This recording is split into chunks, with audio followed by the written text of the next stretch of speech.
Así que, bueno, es un gran gusto estar acá con Guido Guadagni y con Mariano Rabasa en este seminario de análisis económico que tiene formato híbrido, presencial y remoto. Guido va a presentar un nuevo libro y, bueno, es alguien que viene del sector de la energía, un economista que viene del sector de la energía, pero también se ocupa del medio ambiente. Bueno, y acá aparece Academia Argentina de Ciencias del Ambiente, así que es una combinación realmente interesante, porque no es, digamos, un ambientalista loco, sino que es un economista que conoce de energía y se dedica a cuestiones ambientales. Y lo va a presentar Mariano Rabasa, que es un investigador en temas ambientales, así que es un gusto que haya podido venir. Mariano, él está en la Universidad Católica, tiene un montón de estudios en el tema, y bueno, vamos a arrancar con vos, con introducción a esta presentación. Muchísimas gracias a los dos y a todos los demás. Bueno, muchas gracias, Jorge, por la invitación. Estaba pensando, ¿no?, en las cosas que yo he leído de Alieto en el tiempo, y últimamente se ha concentrado mucho en los temas que parecen desconectados, ¿no?, que son educación y cambio climático. Ahí, ¿no? Y pensaba qué tienen en común esos dos temas, y tienen en común de alguien que está pensando, al menos yo creía, en el largo plazo, no problemas de largo plazo, pero la realidad es que ese largo plazo cada vez se acorta más, y ya estamos hablando casi de problemas de corto plazo. Como ustedes ya saben, seguramente saben, ¿no?, como a nivel global nos hemos puesto una meta a partir de la COP21 en París, que es el Acuerdo de París. Trataríamos de reducir el aumento de la temperatura media global a 2 grados centígrados con respecto a la temperatura en la época preindustrial, como objetivo de mínima. Como objetivo de máxima, lo deseable sería poder limitar el aumento de la temperatura a 1,5 grados centígrados. Lamentablemente, no vamos a poder cumplir esas metas, y creo que es algo que trata de transmitir el libro, ese mensaje, de que estamos muy comprometidos si queremos realmente cumplir con esas metas, que los tiempos se nos están acabando. De hecho, en general, la gente que se dedica a política climática habla de lo que se llama el carbon budget. Carbon budget es cuántas emisiones nosotros nos quedan todavía disponibles si quisiéramos cumplir con esas metas. En la meta más ambiciosa, de limitar el aumento de la temperatura a 1,5 grados centígrados, aproximadamente, si seguimos emitiendo al ritmo actual, nos queda aproximadamente entre 8 y 10 años. O sea, es algo que nos fijamos para cumplir en el 2011, pero ya lo estaríamos cumpliendo en los próximos 10 años, aproximadamente. En la otra meta, la meta de los 2 grados centígrados, la cantidad de emisiones que nos quedan a este ritmo, digamos, lo alcanzaríamos en el 2050 aproximadamente. O sea, una meta que nos fijamos hace poco tiempo, en el 2015, para cumplir en el 2100, digamos, ya le estaríamos cumpliendo muchísimo antes que ese objetivo. Y de hecho, no sé si saben que ese límite de 1,5 grados centígrados ya lo pasamos en un periodo de 12 meses, entre febrero del año pasado y enero de este año. El aumento acumulado de la temperatura media global ya fue de 1,5 grados centígrados, 1,5 grados centígrados, impulsado en parte por un fenómeno, digamos, del Niño bastante intenso, pero no va a faltar mucho a que eso sea, digamos, algo corriente, ese nivel de calentamiento. ¿Y por qué es importante esto para un economista, ¿no? Digamos, esto es un seminario de análisis económico, entonces me gustaría al menos por decir que, digamos, qué tiene interesante para nosotros. Yo soy economista, me dedico a temas de medio ambiente. Primero porque el cambio climático es un subproducto, digamos, de actividades económicas. Las emisiones antropogénicas, que son las que están, digamos, predominando en el aumento de la temperatura en las últimas décadas, se deben a un subproducto de actividades de producción y consumo, y eso obviamente nos debería interesar como economistas. Segundo, porque el cambio climático está impactando sobre la economía, en particular sobre el bienestar. Hay muchísimos estudios de economistas que analizan el impacto que tiene el clima sobre la productividad agrícola, la productividad laboral, la conflictividad social, sobre la morbilidad, mortalidad, montón de, digamos, de cosas que a nosotros nos interesan, que hacen a nuestro bienestar, están siendo afectadas negativamente por el cambio climático. Y yo me dedico a eso, ¿no? A tratar de estimar, digamos, el impacto, digamos, del cambio climático. Esa es mi área de especialización. Tiene la dificultad de que muchos de estos bienes y servicios que son afectados por el cambio climático no se transan en mercados, entonces tenemos que de alguna forma poder asignarle un valor, digamos, monetario, digamos, medir esos daños físicos digamos, en términos monetarios, y eso es un gran desafío. Y por otro lado, el otro desafío es que esos impactos no son heterogéneos en el planeta. Hay zonas que en el corto plazo se pueden beneficiar por un pequeño aumento de la temperatura, y otras que en el corto plazo ya empiezan a sentir los efectos negativos. En el largo plazo seguramente todos nos vamos a ver perjudicados. En este contexto, el libro digamos, de Alieto, Guadagni y Miguel Ángel Cuervo es un gran aporte, sobre todo en recolectar un montón de información dispersa sobre, bueno, cuál es la problemática, digamos, del cambio climático. Y en particular se focaliza, yo creo, digamos, en tres temas que están relacionados un poco con lo que yo dije antes. Uno es la relación entre emisiones y cambio climático. Hace una buena descripción, muy buena descripción, cómo nuestra actividad, digamos, que genera gases de efecto invernadero, termina impactando en el clima. Después estudia digamos, comenta cómo eso se traduce en algunos impactos físicos y algunos cuantificados monetariamente. Después le dedica mucho tiempo al tema de la transición energética necesaria para poder, no sé, evitar aumentos aún mayores de la temperatura en el futuro. Y por último, hace un gran tratamiento sobre cómo han sido las negociaciones internacionales para poder bueno, tratar de mitigar, digamos, el impacto del cambio climático. Creo que el mensaje es muy claro, digamos, del libro, y es que, bueno, no nos queda mucho tiempo, digamos, para actuar, y si esa transición energética no se acelera, bueno, los costos van a ser aún mayores, y que se precisa, sobre todo, una coordinación global, ¿no? Esto es un problema global que precisa algún tipo de coordinación, autoridad global para poder hacerlo.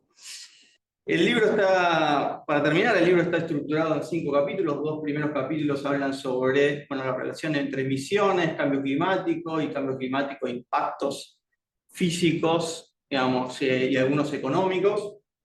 El capítulo 3 habla sobre transición energética. Es un muy lindo capítulo, porque, bueno, los autores conocen mucho del tema.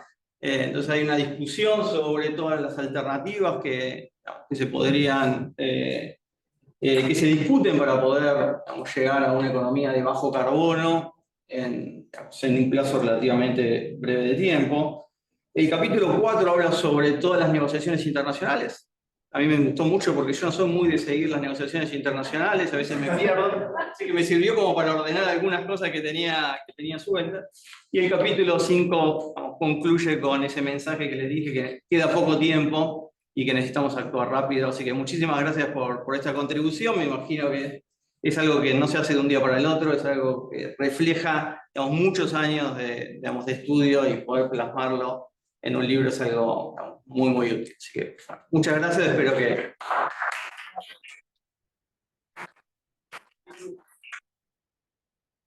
Y pasamos entonces a la presentación. Yo me encargo de... Excelente presentación, una buena visión de la naturaleza, el contenido y la propuesta del libro. Bueno, vamos a ver la primera lámina, que sintetiza las conclusiones del libro. Vamos a la primera lámina. La amenaza ambiental en el planeta. Avance, por favor. 3 puntos. Ya pasaron 29 años desde que Naciones Unidas convoca las reuniones de la Conferencia de Partes. La primera fue en 1995 en Berlín. Progresos, pobres. Segundo, ya se terminó desde el punto de vista académico, no desde el punto de vista político, porque en Argentina hay figuras importantes que piensan distinto, el presidente de la República. Los estudios científicos han demostrado que los hombres son los que han producido el cambio climático a partir de la revolución industrial. ¿Por qué a partir de la revolución industrial? Porque la humanidad no consumía ni carbón, ni petróleo, ni gas hasta la revolución industrial. En la época del Imperio Romano no había cambio climático. Entonces, todos los indicadores de temperatura, de emisiones, las emisiones que rodean la Tierra y que están registradas en Mauna Loa, en Hawái, por una agencia estatal de Estados Unidos.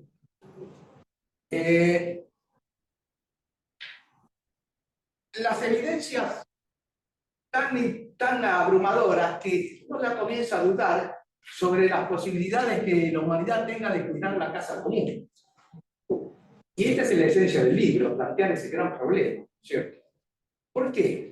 Y una regla simple de la política: cuando se enfrenta el bien común general con el bien particular concreto, gana el bien particular concreto. Porque el bien común general no tiene abogado, ni tiene financista. Y no es broma lo que digo yo de financista. Saben ustedes bien, la Exxon, el grupo Exxon, en la década del 90 contrató los mejores científicos que había para que le digan si el petróleo y el gas producían emisiones. Le dijeron que sí, y lo que hicieron con el informe lo pondieron por 15, 20 años, ¿cierto? Bueno, ya Stern, avancemos por favor. Stern había sido comisionado por el Reino Unido a producir un informe sobre esto en 2007, y ahí hace, a mi juicio, el inicio del encaramiento científico serio de este tema. Y la conclusión de él son bien claras: las pruebas científicas son incuestionables. El cambio climático constituye una seria amenaza mundial que exige urgentemente una respuesta mundial y examinar la conveniencia de cambios importantes y no simplemente marginales. Esta es la naturaleza del problema. Ahora, ¿de dónde surge este problema? Conviene hacer un poco de historia de la humanidad. Vamos a la próxima lámina. Cuando Nerón era emperador, había 250 millones de habitantes en el mundo. Hoy hay más de 8.000 millones de habitantes. O sea que aumentó más de 30 veces. Esto quiere decir de que ha habido una alteración enorme en los últimos siglos de la ocupación de la tierra por el hombre, ¿no es cierto? En la introducción se planteó bien la definición académica, y a mi juicio la síntesis está en el documento que es el documento conjunto entre la Royal Society y la US National Academy of Science del 2014, que se preparó para el Acuerdo del París. Y el documento es bien simple, porque lo hace con preguntas y respuestas. Y dice: la actual concentración de CO2 en la atmósfera tiene algún precedente histórico. Es la más alta en el último millón de años. ¿Hay niveles superiores en el distante pasado, varios millones de años? Es posible. Es posible. ¿El cambio climático aumenta la intensidad y frecuencia de las inundaciones, sequías y huracanes internados? Sí. ¿Está aumentando el nivel del mar? Sí. ¿El aumento de la temperatura preocupa a los científicos? Sí, porque tendrá un serio impacto sobre la naturaleza y la humanidad. Este documento es muy importante porque expresa la opinión de vuelvo a repetir, de la Royal Society y la US National Academy of Science, que tiene un documento muy grande sobre todo esto. La cosa se está complicando este año y ya las agencias internacionales comienzan a estar mucho más activas. Por ejemplo, la Organización Mundial de Meteorológica, está la lámina ahí, la reciente alerta. Bueno, está alertando: el mundo debe actuar en el curso de esta década para evitar los peores efectos de la crisis climática y mantener el aumento de la temperatura por debajo de 1,5 grados. Los fenómenos meteorológicos extremos y los impactos climáticos se están agravando en todo el planeta. A este ritmo de aumento de las emisiones de dióxido de carbono, hacia el 2100 la temperatura habrá aumentado entre 2,6 y 4,8 CO2 sobre el nivel actual. Lo que estamos haciendo es empujando al mundo a un territorio desconocido, donde todos los efectos no han sido debidamente cuantificados. Ojo con el tema del tiempo, porque la NASA publicó un documento hace tiempo diciendo que el CO2 en la naturaleza que rodea la Tierra va a durar ¿cuántos años? 1000. Claro que podrá haber en el futuro tecnologías de captación y depuración. ¿Cuál crea un gran problema? ¿Quién la va a pagar? ¿Quién va a financiar un gasto que no es redituable desde el punto de vista financiero para beneficiar al pueblo mundial? Bueno, el panel intergubernamental sobre el cambio climático también viene haciendo declaraciones permanentes, que ya no quisiera repetir detalladamente, pero sí vale la pena mencionarla. Si continúan las emisiones de gases, seguirá aumentando la temperatura. Probabilidad creciente de cambios climáticos irreversibles, a eso se refería, con severos impactos en la población y los ecosistemas. También hay estudios sobre los daños del cambio climático del panel del IPCC internacional,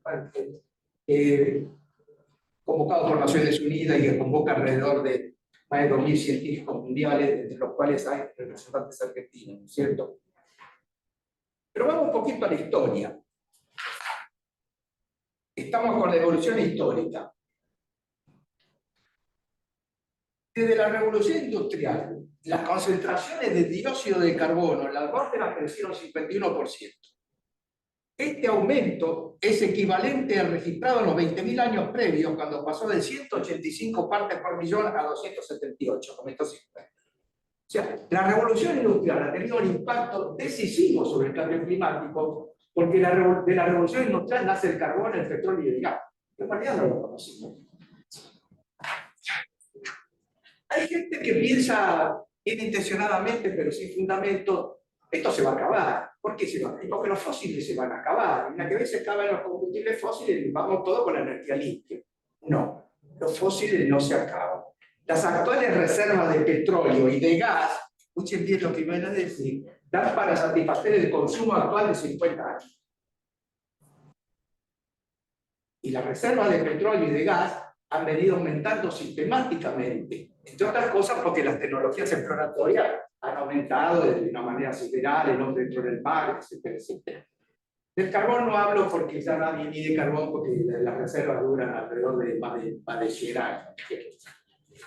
Bueno, entonces entremos ahora un poco en la parte política de esto internacional. Porque no todos son iguales. En Naciones Unidas hay alrededor de 200 naciones que se deliberan todos los años para discutir qué hacer. Sí, pero veamos quién es quién. Yo elegí los 5 productores mayores de fósiles contaminantes. Y vamos a ver cuáles son. China solo produce más de la mitad del carbón del mundo. La India 11%, la Indonesia 8,5%, Estados Unidos 5,8% y Australia 82%. Marquen ustedes estos países y díganme si es fácil encontrar un acuerdo político entre ellos. Piensen ustedes en China y Estados Unidos. En petróleo, el primer productor mundial de petróleo es Estados Unidos. Pero ¿quién le sigue? Arabia Saudita. ¿Y quién le sigue? Rusia. ¿Y ustedes creen que Arabia Saudita y Rusia van a negociar? Porque no se ve mucho. Y todo esto con Estados Unidos. Y el otro es Irán. Y el gas, esta es producción, no reserva, mejor. El primer productor mundial de gas es Estados Unidos, produce la cuarta parte del gas del mundo. Pero Rusia viene creciendo porque Rusia tiene más reservas. ¿Por qué digo todo esto? Digo todo esto porque las discusiones internacionales no son entre iguales. Porque supongamos que nosotros estamos en la reunión de Naciones Unidas. Entonces decimos, bueno, hay que reducir la producción de petróleo y carbón y gas. Entonces usted, que es Suiza, aplaude. Y lo agarra a Arabia Saudita, a la dice, y vos me querés pasar todo el costo a mí. Por eso en la última conferencia quedó bien claro la desconfianza. No se apuren tanto, mire que todavía tenemos margen. Es bastante difícil entender por qué la última reunión de la COP se hizo en un país eminentemente petrolero, ¿no es cierto? Bueno, veamos ahora un poco la evolución. ¿Quiénes están causando las emisiones de los fósiles? Los fósiles son, bien o mal medidos, alrededor del 80% de las emisiones. El resto de las emisiones son lideradas por la deforestación y algunas otras cuestiones menores. Muy bien, ¿quién es el principal responsable de las emisiones? El carbón. El carbón es prácticamente 44%. El petróleo 34% y el gas 22%. Este es el actual panorama, ¿no es cierto? Esta es la información de la Agencia Internacional de Análisis. Ahora, estas emisiones, después de tantas reuniones, ¿han ido subiendo o han ido bajando? Bueno, en este siglo, lo que va del siglo, las emisiones anuales aumentaron 43%. Este año hemos emitido 35,1 gigatones de CO2, en el 2000 24,5 y en el 1900 o 1950 5,6. Fíjense, comparen hoy la humanidad 7 veces más o 6 veces más de emisiones actuales comparado con 1950, cuando el mundo sale de la Segunda Guerra Mundial. Y acelera el crecimiento económico, y acelera la producción de petróleo y de carbón y de gas. Y se desarrolla una cantidad de industrias fuertemente intensivas en este caso. Ahora, para entender la naturaleza política de este enfrentamiento, hay que ver quiénes son los actores. ¿Quiénes son hoy los principales emisores? No es más el mundo occidental.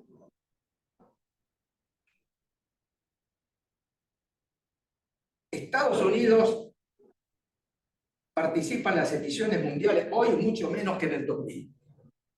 La Unión Europea también mucho menos que en el 2000. Pero China mucho más y la India mucho más. ¿Por qué elegí China e India? Porque China e India, las dos solas, son responsables del 42% de las emisiones, del flujo, no del esto. El occidente tradicional, Estados Unidos y la Unión Europea, del 19%. O sea que entre estos cuatro actores tenemos casi 2/3 de las emisiones.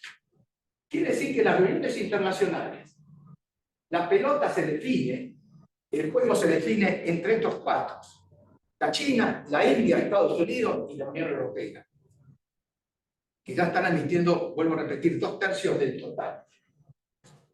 Ahora, desde el punto de vista estrictamente científico, ¿cuál es la información nueva que tenemos? La tenemos todos los días. El que se quiere entretener con esto, que entre en Mauna Loa, el Observatorio del US National Oceanic Administration, instalado en 1956 en una de las islas de Hawái. En los 20 años que van del 60 al 80, lo que está arriba aumentó en 22 partes por millón. Entre el 80 y el 2000, 31. Entre el 2000 y el 2020, 44. Es una aceleración. El crecimiento no es lineal, es exponencial. Al ritmo actual, la barrera de 450. ¿Y por qué digo la barrera de 450 partes por millón? Porque es la establecida en la conferencia la de Dinamarca. La de Copenhague, sí. En la de Copenhague se fijó la de 450. A este ritmo, lo cruzamos en menos de 8 años. ¿Lo pasamos? Lo pasamos. Bueno, por eso todas las evidencias, yo lo voy a tomar con toda la literatura, pero si usted lee los medios científicos ambientales están espantados por los desastres ambientales, porque cada vez hay más sequía, cada vez hay menos nieve, cada vez crece el nivel del mar, hay una cantidad de problemas que se van espiralizando, ¿no es cierto? Bueno, ¿y qué habría que hacer para no cruzar la barrera del 1,5 grados? Bueno, entre el 2022, ustedes se dan cuenta que toda esta información no es fácil de procesar, porque requiere una cantidad de acceso a información masiva, importante. Entonces yo voy a repetir lo de la Agencia Internacional de la Energía, el documento Net Zero para el 2050, el año pasado. Y esto es muy, muy importante desde el punto de vista argentino. Porque cuando se dice que las emisiones tienen que bajar en el 2050, la producción de los fósiles no va a empezar a bajar en el 2048.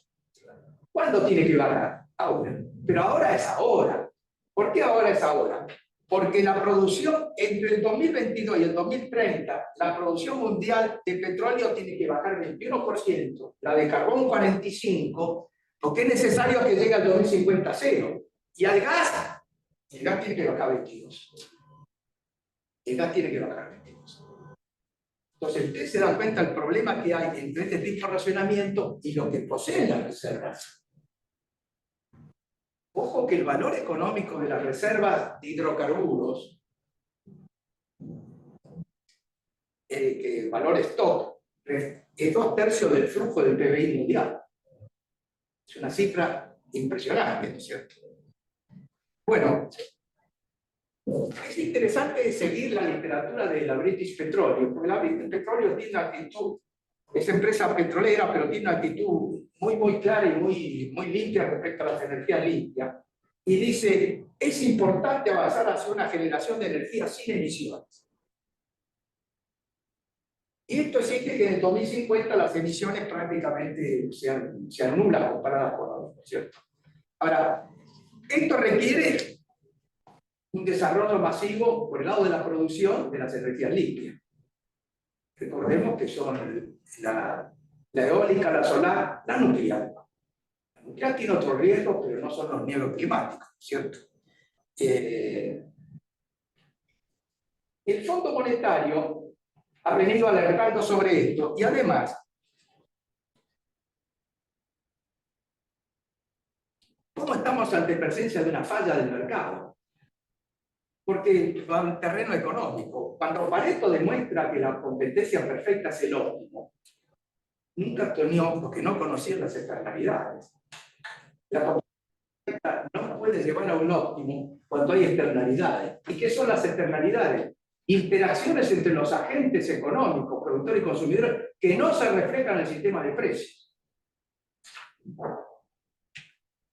Entonces, si no podemos internalizar el costo ambiental de las emisiones, va a ser muy difícil la solución. Hace 5 o 6 años, alrededor de 3.000 economistas americanos sacaron un documento diseñando el impuesto universal al CO2. Es interesante, pero suena a una utopía, porque utópicamente hablando, el impuesto universal debería ser cobrado por una agencia universal y distribuido con algún criterio sensato, y además facilitar la reducción de otros impuestos inclusivos, ¿cierto? Pero esto nos lleva prácticamente a la final de la exposición. Es necesario un acuerdo mundial para bajar esto, no basta con la decisión de uno o dos países. Y aquí voy al Papa, no el actual, sino Benedicto XVI. Y a mi juicio sintetizó bien este problema cuando dice, para garantizar la salvaguardia del ambiente urge la presencia de una verdadera autoridad política mundial. Dicha autoridad deberá estar reconocida por todos y gozar de poder efectivo. Problema global, solución global. Solución global, autoridad global. ¿Suena mucho como una utopía? Claro que sí. Claro que lo suena. Bueno, hasta acá hemos llegado, ¿eh?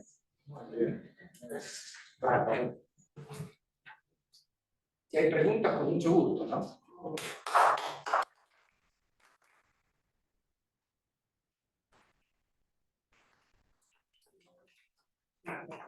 En la web lo que no hay preguntas, preguntaban por el libro, para poder consultarlo, está subido a la página web del libro.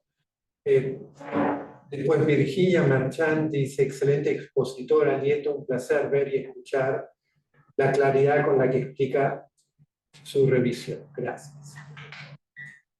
Y preguntan por el PowerPoint, si se puede compartir. Eso no. Sí. Bueno, entonces después vamos a subir también a la página web.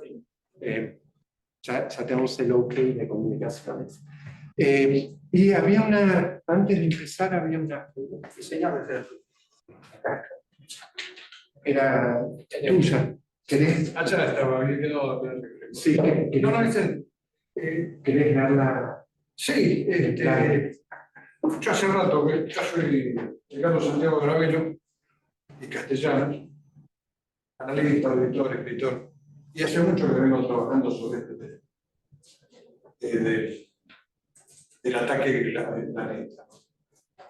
Es bueno tener un libro que más o menos explica lo que piensan los burócratas de organismos como Naciones Unidas. porque no hay científicos, lamentablemente. Y están muy equivocados con los conceptos y el tema del CO2 y todo eso. Bueno, yo acá escribí algo como para sentar. Ataque al planeta. ¿Por qué culpar a un niño o la niña de nuestras calamidades provocadas por adultos en contra de la humanidad y la naturaleza? La avaricia y la codicia de los monopolios financieros que generaron la fiebre del consumismo desmedido, sobreexplotando los recursos naturales, creando inconmensurables fuentes de residuos con materiales no degradables que inundan los océanos, cursos de agua e innumerables territorios, a lo que se suman gigantescos depósitos de chatarra ferrosa y de productos químicos que también son los grandes culpables. Bueno, esto es la foto de las grandes concentraciones de chatarra. Esto es poco, porque son grandes depósitos de automóviles que fabrica China. Se han convertido en chatarra y los que se van a convertir en chatarra. Pero también en todos los puertos del mundo se están concentrando depósitos chinos de contenedores.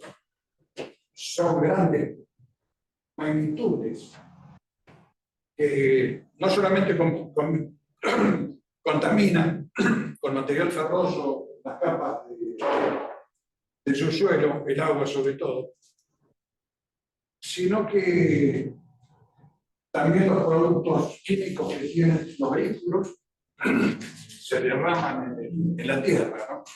Eso sería una parte. Pero el CO2, por ejemplo, ¿qué culpa tiene el CO2? Cuando empezaron la revolución industrial, como usted bien dijo, empezó el consumo de carbón, porque los trenes usaban carbón, los barcos a vapor usaban carbón, pero usaban carbón cuando salían del puerto de Arica. Cuando recorrían el mundo, había talas de árboles para aprovisionar esos barcos. La deforestación mundial es la que comenzó este problema, porque hay un tema: los árboles consumen CO2. Al deforestar el planeta por las producciones agrícolas, hubo un gran problema, ya ese fue el culpable. El otro culpable es el petróleo. Tenemos la Tierra, que tiene la corteza y abajo tiene un manto, y el núcleo es el que genera calor. Entre el manto y la corteza está la capa plástica del petróleo en todo el mundo. Al consumir esa capa de petróleo, que es el aislante natural, es reemplazado por agua. Porque todos los pozos petrolíferos son tan profundos que para que el petróleo suba a la superficie, inyectan agua. Entonces el petróleo sale. La temperatura del núcleo terrestre hace que esa agua destruya las rocas del manto terrestre. Hay una actividad que no se ha notado, los científicos no están presentes porque no son convocados. Si uno observa las erupciones volcánicas, siempre fueron de materiales piroclásticos y cenizas, y las cenizas contaminaban y quemaban. Pero últimamente las grandes erupciones volcánicas en todo el cinturón del Pacífico y en países europeos, centroamericanos, son de magma. Magma que es expulsado a grandes alturas, o sea, magma, plasma, porque es el último elemento de la naturaleza que se ha descubierto. A todo esto apareció después de la revolución industrial. Lamentablemente la culpa es de la codicia, la avaricia, el comercio mundial. Y después tenemos el espectro electromagnético, que está siendo alterado. La luz genera calor, la radiofrecuencia genera calor. Tenemos una gran constelación de satélites en el planeta, rodeando el planeta, que con sus emisiones de radar, que son de muy alta potencia, calientan la atmósfera. También hay emisiones de radio y de lluvias de productos químicos tratando de cambiar el clima, desde hace muchos años. Son experimentos que los hizo Estados Unidos, Rusia, China. Después tenemos la contaminación de los océanos, que no es controlada, la navegación marítima comercial y la recreación, ¿no? Los cruceros, que salen sobre todo las grandes constelaciones marítimas de China, sobre todo, que salen al mar y causan las islas del plástico que hay en los océanos, porque casualmente se producen esas islas Atlántico Norte, Pacífico Norte. Todas esas cosas, actividades humanas, están haciendo que el planeta se caliente. No es el CO2. El CO2 no tiene la culpa. Lamentablemente. Pero bueno, es una opinión de un observador que viene estudiando el tema hace mucho tiempo. No tengo comentario. ¿Puedo? Simplemente uno respecto al tema forestal. El tema forestal es un tema cierto. Cuando uno ve la discusión que hay, por ejemplo, entre Francia y Brasil, por el tema de la deforestación, uno la podría sintetizar de esta manera. Si yo fuera brasileño, le diría al francés: ¿y dónde están los bosques tuyos? Todos los bosques de los países industrializados fueron liquidados de una manera sustantiva. Entonces, ¿dónde están los bosques? Los bosques están en el Amazonas, en el centro de Asia y en la isla del Pacífico. Y acá viene un problema. Si yo fuera Lula y me dice: no, usted no puede deforestar. Yo no puedo deforestar porque perjudica el planeta. Si yo deforesto y gano plata con esto, perjudico el planeta. Entonces, ¿usted quiere que yo no deforeste? No, usted no debe deforestar. ¿Quién me compensa algo? Es una pregunta. Cuando yo estaba en el Banco Mundial, se había estudiado mecanismos de compensación. Pero claro, era pura utopía, porque ¿quién iba a poner? Para cobrar iba a haber mucho, pero para poner iba a haber poco, ¿cierto? Ese fue un tema importantísimo. Adelante. Creo que vos tenías una pregunta. Veo dos problemas, pero uno hay que solucionarlo por uno y tratar de retenerlo. ¿Qué pasa si retenemos el CO2? ¿Qué pasa qué? Si retenemos, frenamos el CO2. Porque la No, atmósfera- tranquilo, que para hacer eso no puede salir con el auto o por la calle, no puede producir ni petróleo, ni carbón, ni gas. Claro, es necesario producir eso. Hay que dejar de producir eso, pero eso no se puede hacer en 24 horas. No sé, sería imposible. Requiere un esfuerzo masivo, mundial, coordinado, Sí, muy bien. y no solamente por el lado de la producción, por el lado de la demanda también. Por ejemplo, buenos códigos de edificación. Usted en Berlín no puede decir un edificio si no tiene un código verde. Usted puede ir por el lado de la demanda. Sí. Y llamar a los muchachos de la industria automotriz y decirles: muchachos, ¿por qué gastan tanto combustible por kilómetro? ¿Por qué la industria japonesa tiene vehículos japoneses que gastan mucho menos combustible que los vehículos argentinos? Ahora, ojo, que todo esto no es gratis, porque sistemáticamente usted tiene que enfrentar un interés creado propio. La Argentina ha hecho algo tremendo. El camión contamina 20 veces más que el ferrocarril. ¿Y qué hizo la Argentina? Liquidó la red ferroviaria. Yo siempre digo que la desgracia argentina fue, ¿cómo se llama el líder sindical camionero? Moyano. Si Moyano hubiera sido ferroviaria, tendríamos un ferrocarril.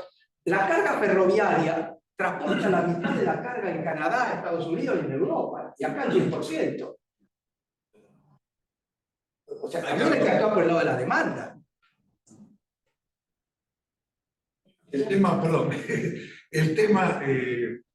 Menem trajo 3 fábricas de grandes camiones de gran potencia a la Argentina, que son las que fomentan la producción de camiones. Después hay un tema, culpan a las vacas por el gas que emiten, no es cierto que emiten gases y le culpan a las vacas, pero también el ser humano emite CO2. Tendríamos que dejar de respirar los 8.000 millones de habitantes del mundo durante varios días para bajar la producción de CO2. El chat creo que- Hay una pregunta. Me parece que sí, no Ah, veo bien, gracias, pero yo ahí. leí la pregunta. Fijo. No, acá hay un comentario de Gustavo Herrera, excelente exposición del doctor Anieto Guadagni. Una consulta. Aparte de los usos energéticos directos, ¿en qué otros porcentajes de emisiones son atribuidos a agricultura, industria, construcción, etcétera? Gracias, que justo salió el tema acá de la ganadería. Los diversos estudios dicen que petróleo, carbón y gas explican alrededor del 80 o 85, entre 80 y 85%. El resto va entre la deforestación y otras prácticas menores en el sentido cuantitativo, lo cual no quiere decir que no sean importantes. Lo que ocurre es que, y acá hay un tema ideológico, que nuestro presidente niegue el cambio climático es coherente porque él niega la importancia del Estado. Y si usted se toma en serio el cambio climático, tiene que ir a Santo Tomás de Aquino, que define al Estado como el gerente del bien común. El Estado existe por el bien común, por el bien de la sociedad, por el bien de la tribu, ¿cierto? Y yo vuelvo a repetir sobre esto porque a mi juicio es la clave del enfrentamiento. Los intereses entre los poseedores de las reservas, de los fósiles, y el bien común es enorme. Es enorme. Hay también una Porque la descapitalización, si hay un cambio claro, brusco, con impuestos a las emisiones, la valorización de las reservas de hidrocarburos cae. Financiero, lo que presenta en la Bolsa de Nueva York, National Commission. La propia definición de reserva cambia. Porque reserva no es un concepto físico, es un concepto económico. Reserva es un recurso que es explotable, pero para que sea explotable tiene que tener un precio que distribuya el costo. Y si el precio baja porque baja la demanda, baja la reserva. No el recurso, ¿no? Hay una pregunta de Karina Larrañaga. Me gustaría preguntarle al doctor a través de qué medidas económicas considera que de alguna forma podrían modificarse las conductas tendientes a la contaminación. Bueno, ayer se aprobó en el Congreso todo un programa de incentivo a las inversiones, ¿no es cierto? Y figura petróleo y gas. ¿Y por qué no figura eólica y solar? ¿Por qué no figura eólica y solar? Porque su mayoría es todo importado.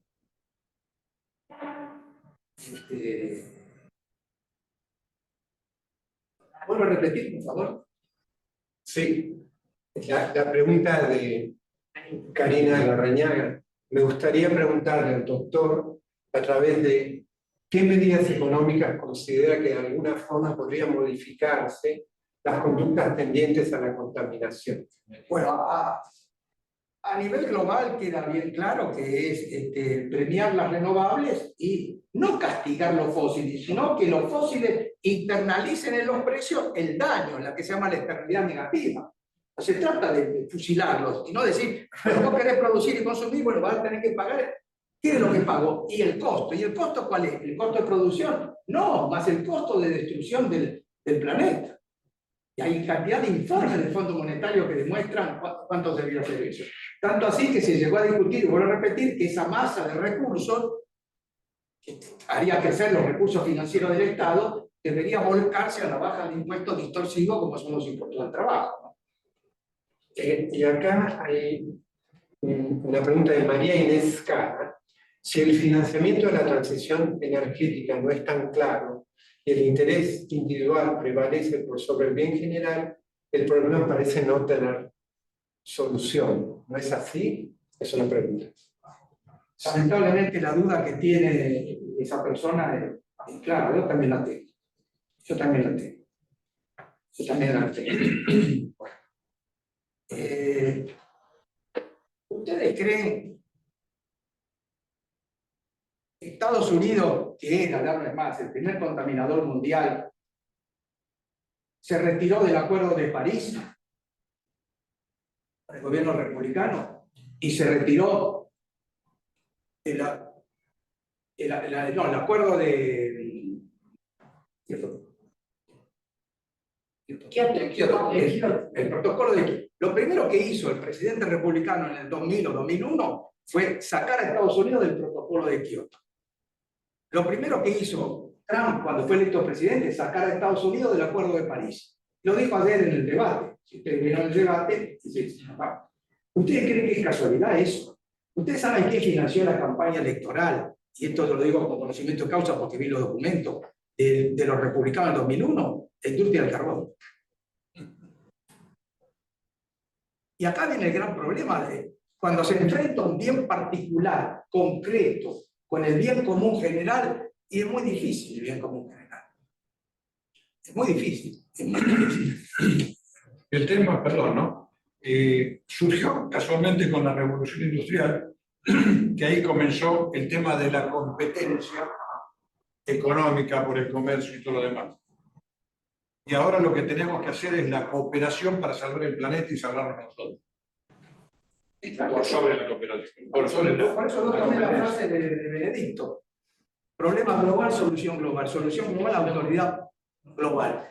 El mundo ha vivido una globalización económica y tecnológica impresionante, pero esa globalización todavía no se refleja desde el punto de vista institucional, porque Naciones Unidas no pudo dar un salto hacia una especie de autoridad, por lo menos en algunas áreas como es el enseña. Porque, ojo una cosa, todas las resoluciones de la COP no son imperativas. Hay que hacer esto, diga usted si lo va a hacer y cuánto va a hacer, pero no son imperativas, ¿no es cierto? Bueno, parece que Naciones Unidas, desde que se creó, jamás pudo evitar un conflicto bélico. Así que menos va a ayudar al mundo a sobrevivir. Tenemos 3 preguntas más. Mariano, vos tenías... Sí, ahora tengo 2 preguntas. Una que cuando leí el libro me pareció que cuando hablaban de las negociaciones internacionales, sobre todo la última COP, un tratamiento extenso en el libro, la de Dubái, tiene una visión, me sorprendió un poco positiva. Yo no tenía mucha idea, reconozco, de qué es lo que había pasado. Y me gustaría que nos cuentes un poco qué se debe a esa visión positiva, cuáles son en qué nos podemos agarrar para tener un poco de esperanza a partir de esa COP.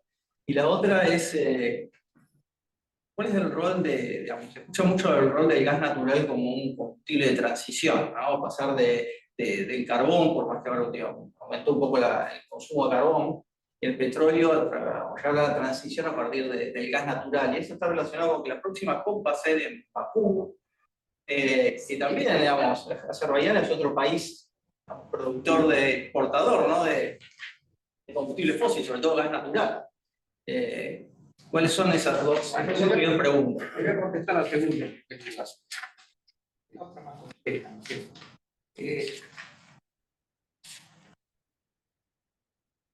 La segunda es la siguiente.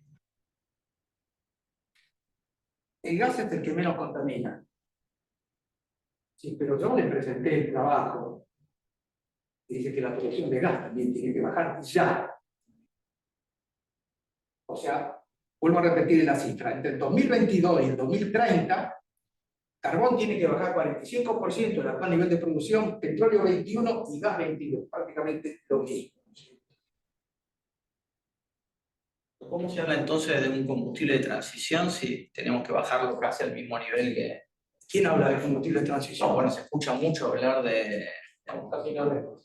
Porque contamina menos, primero, pero... Porque tiene la reserva, y si usted fuera financista y tuviera plata en las reservas, más o menos se ocuparía de que... Ojo, porque... ¿Y las últimas 2 COP tienen que ver con eso? ¿Dónde se hace? No le quepa duda. No le quepa duda.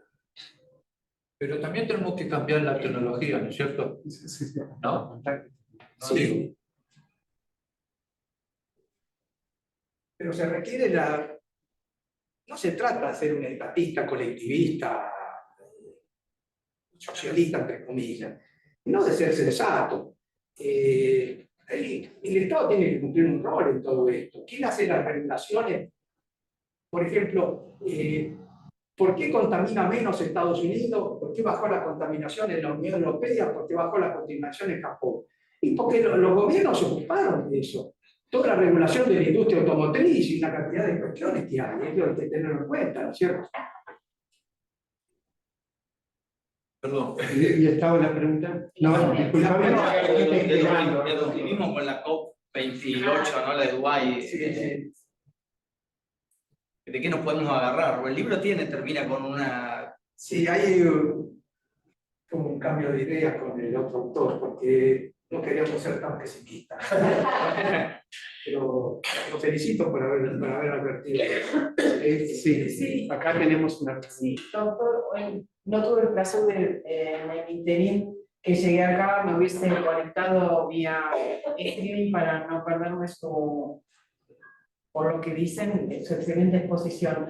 Pero a lo que voy es, ¿no son los estados un poco renuentes al control?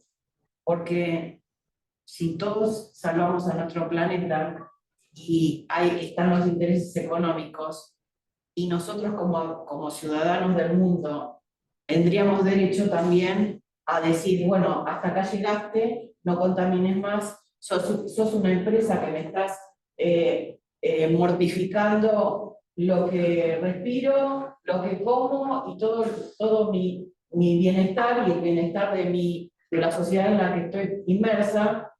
¿Cómo? O sea, si el Estado se tapa los ojos, no escucha ni ve, y nosotros seríamos cómplices también al no controlar. El Estado no controla, nosotros no controlamos. Las empresas se siguen haciendo más grandes, más rentables. Yo soy contadora pública, entre otras de mis carreras, no ponen en sus balances el daño al planeta, no lo contabilizan, las externalidades negativas tampoco, o sea, ¿cómo es la cosa? Muestran, hacen o sea, tratan de mostrar una doble, o sea, tienen doble mensaje, ¿no? Por un lado, muestran un balance social que quieren que cotice, por el otro, en realidad, eso es todo mentira, porque la realidad es, contaminan, nos venden comida mala, estamos contaminando el agua, los pobres animales que están en el mar, y en todos lados, o sea, ¿cómo se para esto? Esa es la pregunta. Ese es el gran desafío, porque el gran desafío vuelvo a sintetizarlo. Sí. Porque si Hay que lograr que el bien común, no puedo. hay que lograr que el bien común colectivo supere al bien individual particular. Porque Si no, las empresas van a decir, como esto es rentable, lo voy a seguir explotando. ¿Qué quiere ver la cosa? La culpa no es del chancho. No, obvio, pero por eso, ¿cómo los ciudadanos Si se le deja la regla así, Por eso, doctor, ¿cómo hacemos nosotros, ciudadanos comunes, poder decirle, stop, hasta acá llegaste? ¿Sabe cuál es el problema? El político. Porque los grandes beneficiados o perjudicados, ¿quiénes son? Los pibes de 1, 2, 3 años. Sí. Ellos no votan. Claro. Y los que no nacieron no votan. No es broma esto. Los que no nacieron no votan.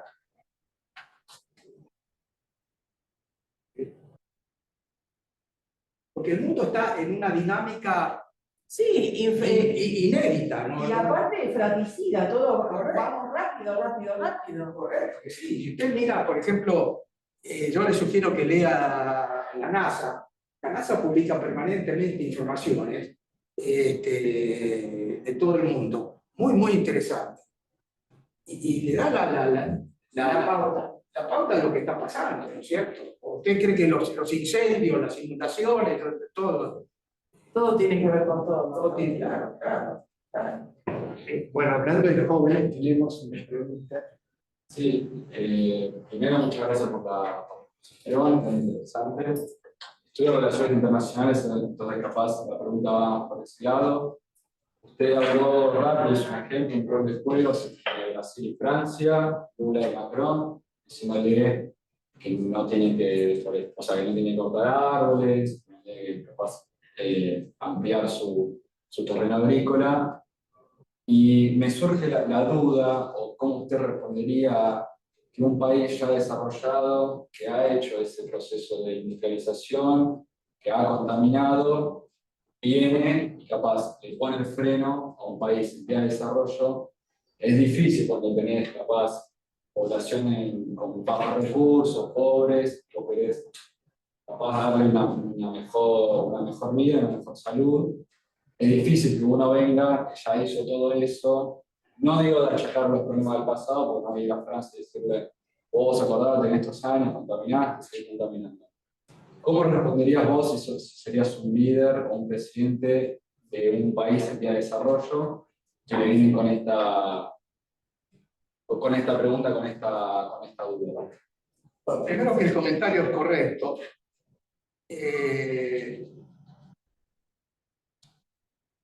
Uno puede sintetizar las discusiones de la COP, yo estuve en varias, pero se puede sintetizar de la misma manera. Esa mitad están los países industrializados que hoy emiten menos. Y de este lado los países en desarrollo, encabezados por Chile y la India, que son los que más emiten.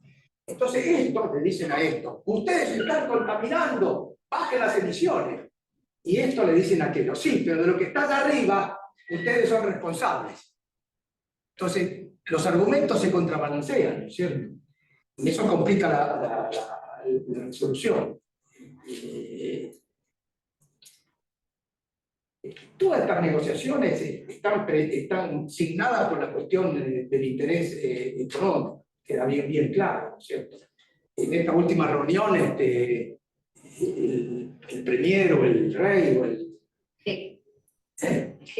jeque dijo, bueno, en realidad no es tan malo, se puede durar un poquito más. Y ojo, las cosas llegaron al colmo. Hace 20 o 30 años, la primera organización ambiental que funcionaba, la financiaba la ESO. Porque la ESO, porque la llevaba, cuando usted ve ambientalistas que de lo único que hablan es la deforestación, sospeche. Porque es cierto, sí, pero el 10-15% del problema. Si vos no hablas del carbón, petróleo y gas,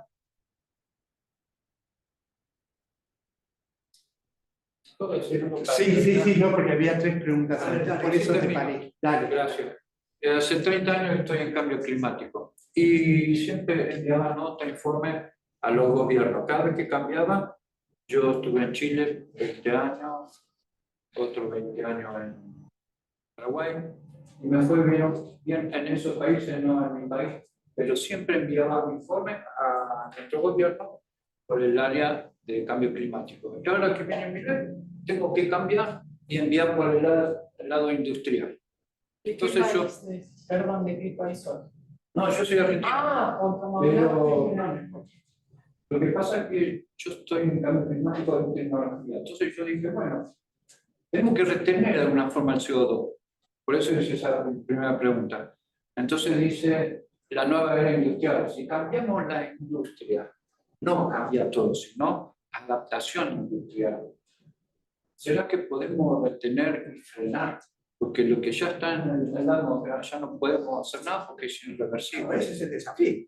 Ahora, con esta nueva era industrial, si nosotros hacemos globalmente, porque estoy en el área del protocolo de Kioto, a los más de 120 países, estoy diseñando este trabajo, ¿será que no va a haber más aumento en CO2 y la temperatura? Porque si nosotros globalmente retenemos el CO2, la atmósfera va a quedar una parte de CO2. Con el tiempo no se puede reducir eso. No se sabe, ¿no? Y el No hay opinión clara, la idea de que puede ser lento. Muy lento. y tiene un costo en transformar el CO2 con otro combustible. Es decir, yo sé que tiene un número el CO2 por tonelada, pero el número de gas y el número de nitrógeno no tenemos un número claro. Y yo lo que hago es transformar todos los CO a un combustible nuevo. Uso energía solar, energía eólica, y el CO2 lo transformo en biodiesel vegetal. Y No se olvide de la realidad, no me estoy olvidando. Y todo lo que es basura, todo lo que entra todo en un mismo lugar. Y entonces yo digo, si transformamos a las industrias actuales, yo estoy en el medio entre la energía solar y la petrolera, en el medio. ¿Por qué no hago una tecnología para que ellos sigan trabajando, produciendo sin que produzcan CO2 ni otro tipo de contaminación? Ese es un desafío, por eso recién acabo de decir que me llama la atención que salga de un programa discutido en el Congreso para propiciar la producción de petróleo y de gas y no aparecen las renovables. Y bueno, yo creo que le tengo una buena noticia. Dentro de poco voy a dar ¿sí va a ser? Un trabajo mío, después de muchos años de trabajo, y creo que voy a hacer un lanzamiento sobre ese tema. Me costó muchos años en desarrollar el trabajo, pero creo que vamos encaminados. Y estoy muy de acuerdo en lo que dice usted en todos los estudios. Está espectacular, porque yo necesito estos como aval y la tecnología que acompañe la economía y la ciencia. Y me gustó mucho estar acá, así que con el tiempo se va a enterar de que la nueva era industrial se terminó. Humo, gas y contaminación se va a terminar de raíz, transformándose en otros subproductos. Eso está ocurriendo, si usted va a ver la cifra, eso está ocurriendo en Europa. En Europa hay una cantidad de regulaciones muy estrictas, ¿cierto? Pero hay que hacerlo con el tiempo. Sí. Por eso en Europa hoy están emitiendo menos que hace 10, 15 años, lo mismo que Estados Unidos. Y además hay otra cosa. Los países en desarrollo se desarrollan básicamente sobre la base de producción de bienes físicos y eso consume energía. Los países más industrializados sobre la base de servicios. Me gustaría invitar a mi oficina para que vean mi trabajo. Bueno, yo todavía no he hecho público esto porque es una cosa que lo estoy trabajando. Algo inédito, entonces. Claro. Bueno, se está cocinando. Quería preguntar, vos tenés una pregunta más, ¿y hay alguna otra pregunta acá? Ahora me fijo en un segundo. Bueno, dale. Bueno, hablando sobre el tema de la reducción de contaminantes de Estados Unidos, hay una respuesta. La mayoría de las fábricas de las industrias americanas, por razones económicas, se trasladaron a China, lo mismo que las europeas. Y China está consumiendo más carbón que en toda su historia. Ese es uno de los problemas. Pienso que ahí hay un tema, ¿no? Y el tema de las energías renovables, eólica y fotovoltaica, son energías instantáneas. Para usarlas hay que almacenarlas en baterías. Es la única forma de usarlas. Añade la hidroeléctrica. Añade la hidroeléctrica. Bueno, la hidroeléctrica, la mareomotriz también son energías. Y está la térmica. La energía térmica que proviene del manto, de los volcanes y de cercanías, es utilizable para poner grandes centrales eléctricas. Sí, en Italia se está usando y acá hubo, ya en los años 90 en el Irán, yo pertenezco también al Irán, y bueno, se hicieron exposiciones, seminarios para utilizar distintas energías alternativas y una de ellas era la térmica. Y parece que no hay apoyo económico para eso porque está muy lejos, está la cordillera. Hay una pregunta ahí de María Inés Scala, voy a tratar de decirla. Hay, como dice Alieto, un gran dilema, y digo yo, también hipocresía. Los jóvenes creen que militan la causa contra el cambio climático tirando sopa o pintura sobre obras de arte en los museos, pero siguen consumiendo motos y autos de alta cilindrada, smartphones de alta gama, etc. A la problemática del cambio climático debería alinearse cambio cultural, ¿no le parece? Totalmente de acuerdo. Sí, eso lo hace. Yo tenía una pregunta por ahí, por lo que dijo Mariano Rabasa al principio, de tus dos intereses, la educación y esto de energía y medio ambiente. Porque señalaste que en Europa, en Japón, en Estados Unidos ha bajado y da la impresión, y vos insististe mucho sobre el lado también del consumo, ¿no? De controlar el consumo. Y entonces, aunque hay problemas políticos en Estados Unidos, me da la impresión que hay una demanda política también de muchos votantes de controlar esta externalidad, y me parece que el proceso avanza más rápido en las democracias que responden a la gente común que en otros sistemas donde hay menos conexión entre lo que quiere el votante mediano y las políticas realizadas. En general, en todo eso, el mejor ejemplo es la Unión Europea. La Unión Europea tiene una cantidad de normas imperativas de intervencionismo estatal, porque es un intervencionismo estatal, pero para reducir las emisiones, ¿no es cierto? Pero debe venir de la demanda de los votantes, ¿no? Porque si no, las empresas europeas tampoco deben querer. Por ejemplo, yo no sé cómo es ahora, pero en una época cada establecimiento industrial tenía un cupo de emisiones. Y si quería sobrepasar ese cupo lo podía hacer, pero tenía que comprar en un país en desarrollo el financiamiento de una hidroeléctrica o de una solar. Yo una vez hice una auditoría en Chile, en medio de la montaña, de una pequeña central que había y que estaba financiada, no sé por quién, en francés, un mecanismo medio complejo, ¿no? Pero era bastante interesante eso. Pero no dar los números, porque, como él acaba de decir, oye, el líder de las emisiones, por lejos, es China. El líder en emisiones es China. Es China. Por eso, si yo tuviera que sintetizar esto, si no hay un acuerdo entre Estados Unidos y China, es muy difícil. Un acuerdo serio. Y se va a meter la India también. Nosotros vivimos en un mundo que a veces ignoramos bastante.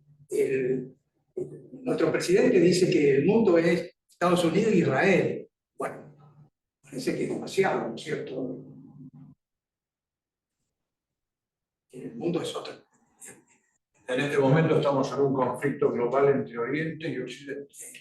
Hay muchos frentes bélicos abiertos y eso también, la producción de armas y todo lo demás. Si usted mira la historia, el mundo, desde el punto de vista del poder económico, ha venido transitando del Oriente.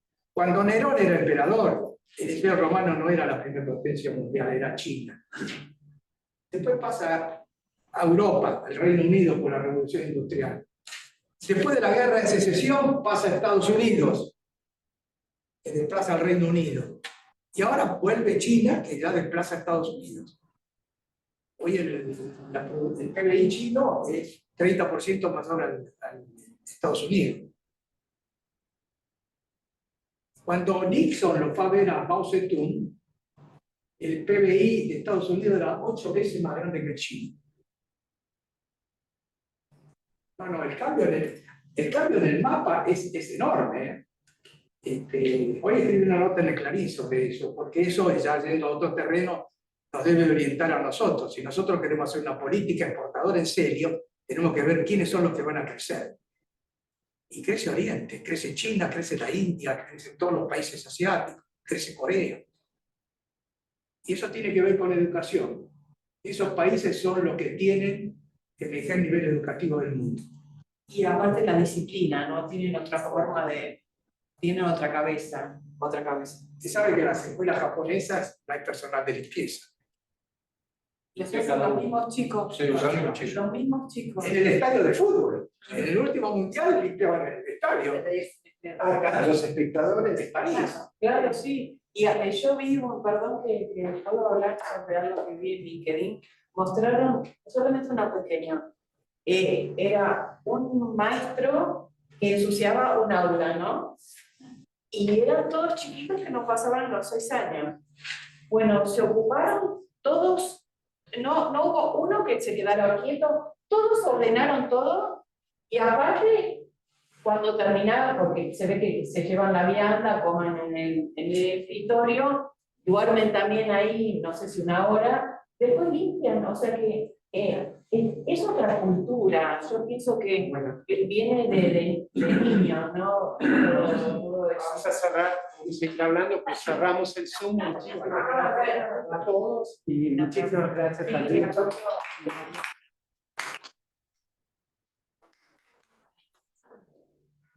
¿Qué quiere decir?